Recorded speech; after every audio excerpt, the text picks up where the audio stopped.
আসসালামু আলাইকুম। এবছর জনপ্রতি কত টাকা ফিতরা নির্ধারণ করা হয়েছে নিজে জানুন, অন্যকে জানাতে শেয়ার করুন। আপনাদের সাথে আছি আমি আকলাক রহমান আশিক। চলছে রমজান মাস, আসছে ঈদ উল ফিতর। ঈদের আনন্দ ছড়িয়ে পড়ুক প্রতি ঘরে ঘরে। এবছর জনপ্রতি সর্বনিম্ন ফিতরা নির্ধারণ করা হয়েছে 110 টাকা আর সর্বোচ্চ 2805 টাকা। আজ বুধবার ইসলামী ফাউন্ডেশন বাইতুল মোকাররম সভাকক্ষে জাতীয় সাদাকাতুল ফিতরা নির্ধারণ কমিটির সভায় এই সিদ্ধান্ত নেওয়া হয়েছে। সভায় সর্বসম্মত সিদ্ধান্ত গৃহীত হয় যে ইসলামী শরিয়া মতে আটা, যব, কিশমিশ, খেজুর ও পনির ইত্যাদি পণ্যগুলো যে কোনো একটি দ্বারা ফিতরা আদায় করা যায়। গম বা আটা দ্বারা ফিতরা আদায় করলে অর্ধসা বা 1 কেজি 650 গ্রাম এর বাজার মূল্য 110 টাকা প্রদান করতে হবে।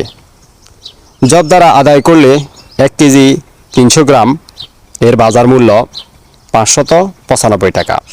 খেজুর দ্বারা আদায় করলে 1 সা বা 3 কেজি বা 300 গ্রাম এর বাজার মূল্য হলো 2475 টাকা। কিশমিশ দ্বারা আদায় করলে 1 সা বা 3 কেজি 300 গ্রাম এর বাজার মূল্য হলো 2640 টাকা। পনির দ্বারা আদায় করলে 1 সা বা 3 কেজি 300 গ্রাম এর বাজার মূল্য হলো 2805 টাকা। পোস্টে সবাই শেয়ার করে দিবেন।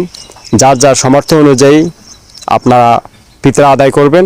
আর অবশ্যই ফিতরা ঈদুল ফিতরের নামাজের আগেই আদায় করে নেবেন। ধন্যবাদ সবাইকে। আসসালামু আলাইকুম রহমতুল্লাহ।